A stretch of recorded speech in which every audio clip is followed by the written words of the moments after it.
Haayimiin burukeedhaanii obboleessa koo maaf hin kabajne akkamittiin maatii koo hin kabajne jetteen jechuudha. Dhannaa akkasuma haayimii fi ifaanii meeshaa haayimii fuudhuudhaaf gara mana buruk deemnan burukii ifaan akka mana hin seenne taasise jechuudha.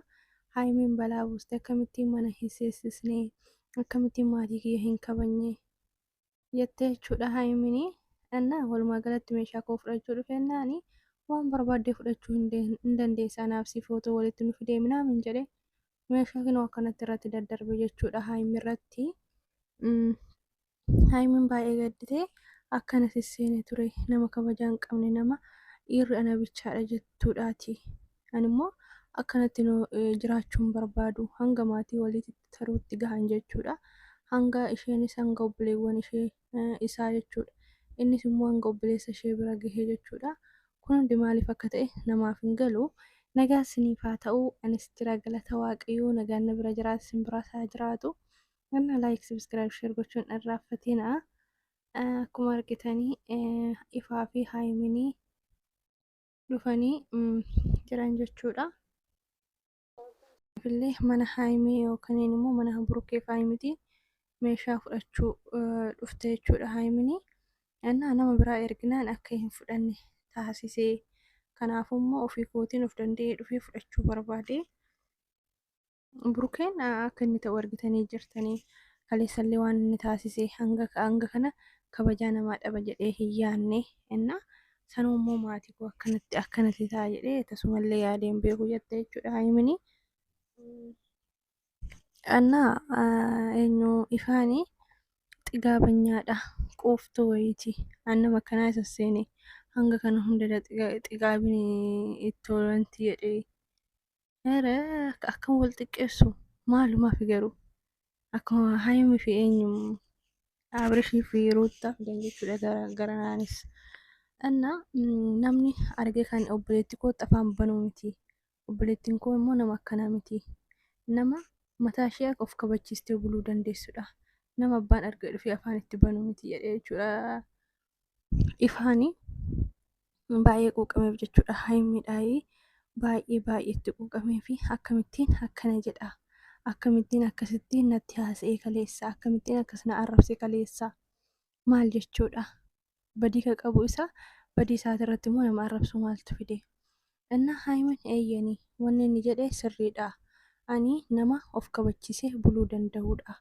Maaliif jennaani inni akka itti yaade naaf hin galle garuu kaleessa baay'ee itti gaddeera. Burukeetti baay'ee gaddeera kaleessa. Haa ta'uyyuu malee hundumaafuyyuu meeshaa koo fudhadhee haala nagaatiin nan ba'a jedhee yaada. Atis immoo hanga danda'ameen obsa godhadhu wantoota biraa dhiisii siin jenneetuma meeshaa bichaa waan nan barbaadu bichaa fudhadhee ba'a jetteeni.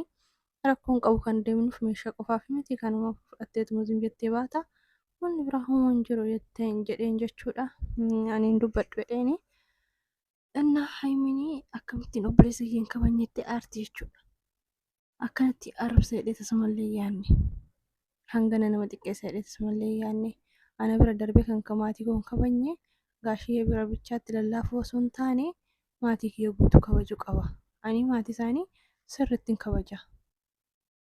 Ani ijaayyuu sina siraatan isaan hin laalu. Akkamitti hanga kana hunda tuffii hanga kana hunda arraba fide jette jechuudha. Haa ta'uyyuu malee gara manaa deeman jechuudha. Gara manaa deemnanii eenyu hiriyaanii burukee sun barrii jalaa bane jechuudha. Barrii jalaa bannaan akka seenne ofu. Maaf na dhoowwitan alaa tokko lakki inni seenu wati seena. Ifa alatti hambistee ifa baqqaasuma dhaabadhutteenii of isheetii ol galtee. Ol gallaan immoo burukeen kee mana jira akkam jechuudha wanni haalli isinitti jirtan kun jettee maaltu jedhee.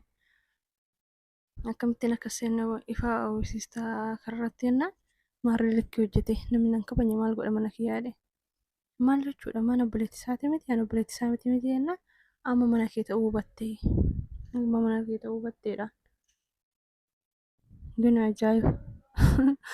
Amma mana kee ta'uu hubattee dura eessa dhaqxee nama jennaan akka waaf illee ta'uu mana kana keessa tureera mana kana keessa nu jiraadheera waan ta'eef hangani wanti koo as keessa jiru seenuu mirga qaba muftii isaatitti.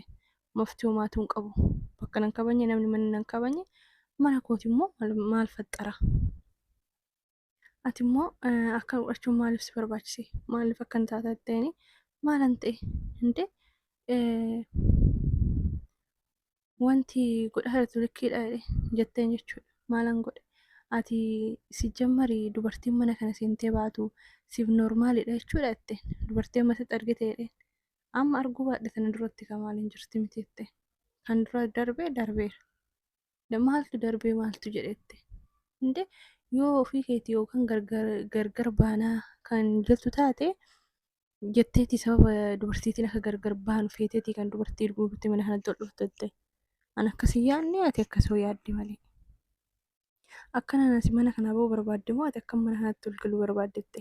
Akka mana kanatti galtuu hin barbaade. Innaa akkamittiin obboleessa koo akkasittiin arrabsitaa hanga akkana jechuutti dhaqxe. Maaliif akkas jettaa? Ani obboleessi kee osoo akkatti miidhamaa jira akka shaangoliitti miidhamaa jiru waliin tokko ta'aa jiraadha. Isaanii kasii ka'anirraa siif yaadanirraa ka'aniiti kan akkas jedhanii. Inni immoo obboleessi koo naaf nahaa obboleessi koo anaa fi falmataadha. Obboleessi anaaf falmataadha waan ta'eef kanaafuu immoo obboleewwan kee immoo siif yaadaniiti anaaf yaadanii osoo hin taane. Inna Birukeen kee aare ka dhumaan isheen kana caalaa akkanatti taasiftuun barbaadu itti footoo minamna gadi buusna maal godhu adda meeshaa koo fudhadheen deema. Birukeen kee aaree meeshaa achirraa gadi guuree fi fudhu deemi. Haayimi maalu siinaa jedhee sii kadhadhuu fi hanga hoomi si kadhadha. Hoo barbaade deemi achirraa meeshaa gadi guureef jechuudha. Meeshaa irratti daddarbee akkanatti miti. Sina siraata ni fudhadha. Sina siraata godhadhu. Adaba godhadhu seera eegi maal jechuudha. Yoo diddee ani akka barbaadetti meeshaa koo fataadhee fudhadhee deemuu nan danda'a. Akkanas godhee osoo hin taane ani kabajaadhaan tismimmiidhaan kana meeshaa fudhachuu dhufe malee akkanatti yoo barbaadde bahii maal jettiin irratti daddarbuu mirga hin qabdu. Anuu na fudhadhee ba'a. Innaa inni kaan itti daddarbinaa ani qusaasuraan barbaadu itti. Ani uffata koo fudhachuu dhufe malee qusaasuraan barbaadu ittiin. Annaa Birukeen maalin taa'etta? Hangoomi kan si kadhadhe si wajjinaa jiraadhu barbaadde. Yoo siif ta'een teessi yoo siif hin taane hin deemta. Ajaa'iba! Birukin akkanatti wanti hin jettu haayime. Susubaniitu haayimin akka isheen taatu. Akkanatti daddarbee dhiyeessiti. Innaa haala saniini haayimi isaanillee malsi hin taane walitti deddeebisanii jechuudha. Innaa viidiyoon har'aa akkas fakkaataa laayikii, sabskiraaybii, sheerii godhaa. Baay'ee.